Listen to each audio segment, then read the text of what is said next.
There was this brother that I used to be friends with. And I say used to be because I haven't talked to him in years, right?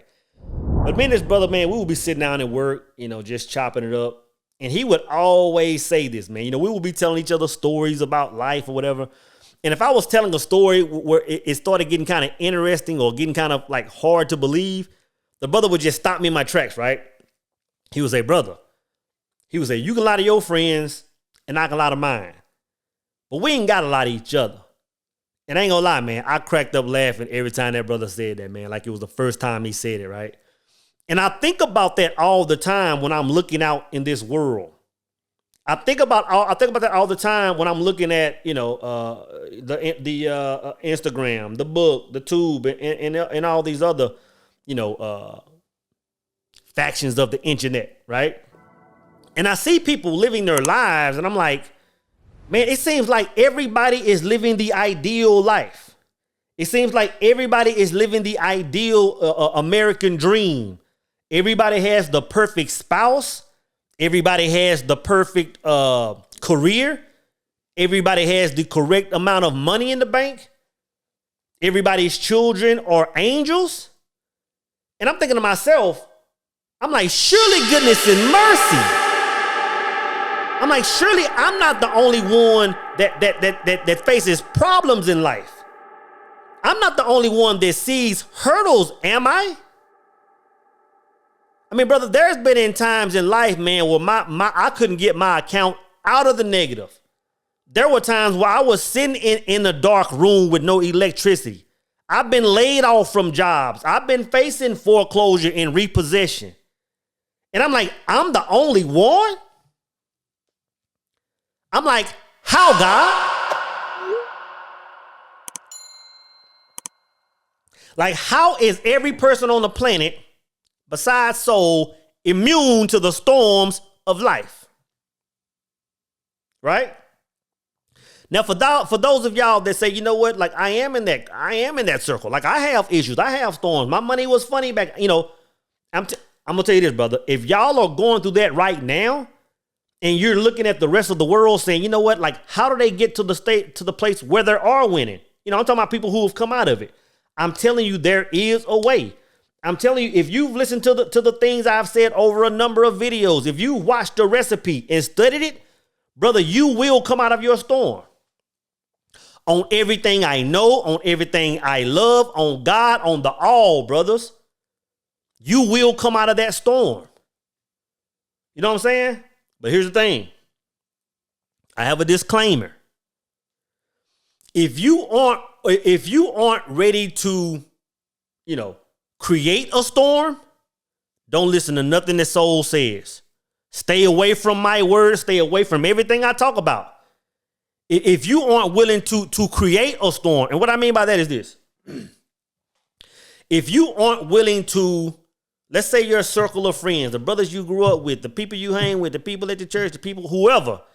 If you aren't willing to take every single person in your life and put them on the chopping block, meaning there's a chance they won't be there after the storm goes away, do not listen to soul.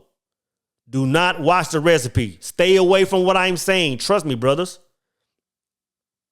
If you have a loving relationship with a wife that you met, in the third grade, and y'all got, 5 kids together, a house in the Hamptons, a dog and trips to whatever.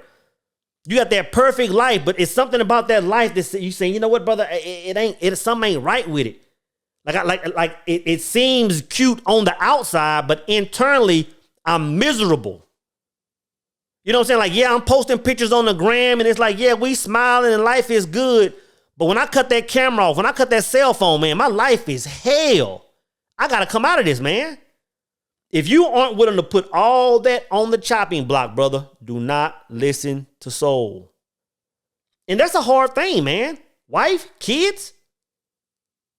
Brother, not too many men can put that on the chopping block and say, you know what, man, there's something else calling me, man. I want to find true happiness. Not this Instagram happiness. I want to find true happiness. I'm telling you, brother. I'm telling you, man, there's a way out of it. But the thing is, you have to be willing to weather that storm. Because you got to understand, when you start making those changes, when you start listening to stuff that I'm saying, your life is finna change, man. That old world has to fall apart. Like, you can't straddle the fence but so long on that, man. And I'm telling you, brothers, if you can just ride that wave long enough on everything I love, you'll come out of it. You'll come up. What do you mean ride the wave? So what are you talking about, man? We're all familiar with Brother Job in the Bible. That's pretty much a universal story. And for those that haven't heard about Brother Job in the Bible, in a nutshell, without giving you a spoiler alert, once upon a time, or as the story goes, let's just say light energy and dark energy. Let's say that we're having a conversation. Dark energy said, "Hey, you know what, man? I see you giving praise to brother Job over there, man. You think he all that, huh?" He was like, "Oh yeah, Job is one of my top guys, man." Dark energy said, "I bet you this.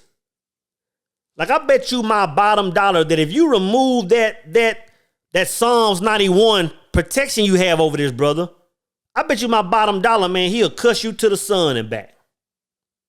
Light energy said, "Bet."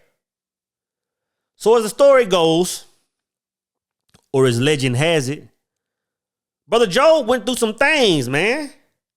Brother Job was a prosperous man that was living life on a high horse. He had, a circle of friends. He had his wife. He had, probably 100 head of cattle and all kind of livestock and land. Like, he was the man.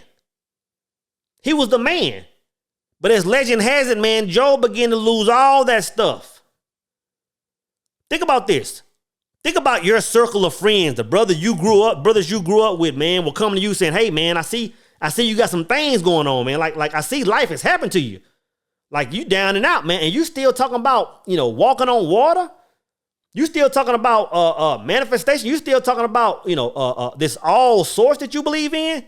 They say, "Bro, you need to get like us. You need to move how we move, because whatever you got going on, it ain't working, bro.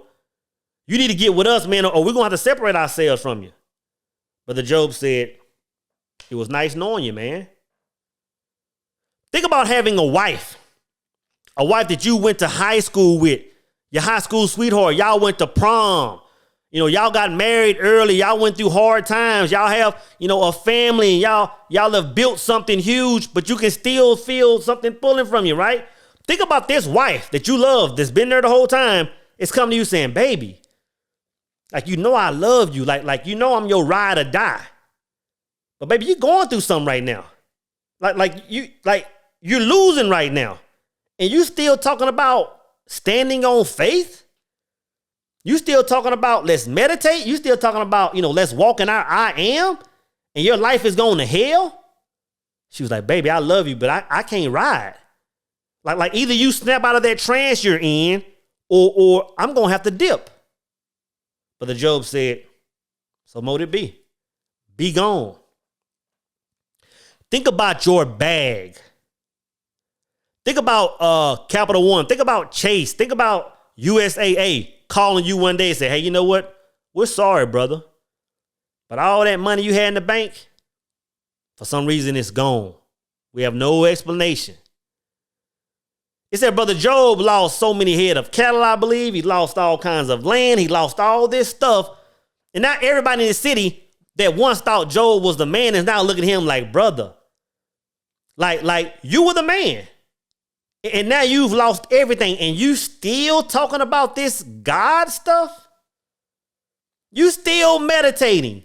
You ain't got no lights. You in the hospital. Brother, you down and out, and you still talking about walking on water? How dare, brother, we are out." But the thing I love about Brother Job in this story, man, is that he stayed plugged in, brothers. Despite all of that stuff, he stayed plugged in and he weathered the storm. And my question to you, brothers, my question to you, sisters, is can you stay plugged in? I'm telling you this, man. If you can stay plugged in, brother, I'm telling you what's on the other side of that, man. But I'm gonna tell you this, man. Most of us will get a credit card letter in the bill. Most of us will get a letter from the water company saying, hey, you know what? You're a few days behind. Where you at? And we'll freak out and we'll snap and we'll come out of our I am. We'll come out of all we've been building in the spiritual world. One small thing, one small news anchor saying, hey, the economy is shaking up. All of a sudden, you done. You waving the white flag. It's like, bro, life hasn't even happened yet. Like, it haven't even started raining yet, and you already forfeiting? So when I say, can you stay plugged in, man, I'm saying, can you weather that storm? Despite whatever you're seeing, man, can you ride that wave, brothers? Can you ride that wave? It's a real thing, man. And I'm telling you, on every single thing I love, on my life. That's how hard I stand on this, on my life. If you can ride that wave, brother, you'll come out of it. The thing is this, man. The thing is, you know, when I talk about us being plugged in, I don't think the issue is us plugging in and staying plugged in as much as it's us really not understanding the source we're supposed to plug into. You know what I'm saying? Like, a lot of us are still worshiping this roll of the dice type being, right? A lot of us are still getting on bended knee, begging to some entity outside of us. And so we're really plugging into nothingness. So that's why we can't stay locked in, because as soon as a storm comes in, it's like, man, I don't even feel strength in this stuff that I'm calling the highest of highs. You know what I'm saying? We have to go within, man. And I'm telling you, my belief, right? I'm convinced that a lot of people don't even know God, man. I'm convinced a lot of people don't even know God, because if you're still looking for a God outside of yourself, you really don't understand. You don't understand that it's all internal. You don't understand that to find God, like I said before, and I don't know if I'm getting into power circle talk, but to find God is to first be married to self. It's to first be married to self. When that higher self and that lower self come together on one page and become one, even your Bible says that's where God is. Well, one or two come together, I shall be there also. You know what I'm saying? So you can't. That's what you have to plug into, brother. You have to first be married to self. Like Color Purple said, I can't think of her name. It wasn't Suge. The lady that ran out to the mailbox. She's like, I was married now. I said I was married now. Brother, when you get to that state, brother, you will surf the wave of any storm that comes your life. You will embrace the storm, because you will understand that the storm represents change, brothers. Can you stay plugged in, brothers? If you can just weather the storm, man, I promise on my life that there's success on the other side of it, man. There's success on the other side of it. But we have to stay plugged in. You know, I can remember 2009 when I'm sitting on the floor because I had no furniture. I'm sitting in a room with no lights, and I'm eating a Snicker bar. And on God, it was the best meal I ever had, drinking tap water, right? And I was sitting there thinking to myself, first off, I said, how did I get here? And how do I get out?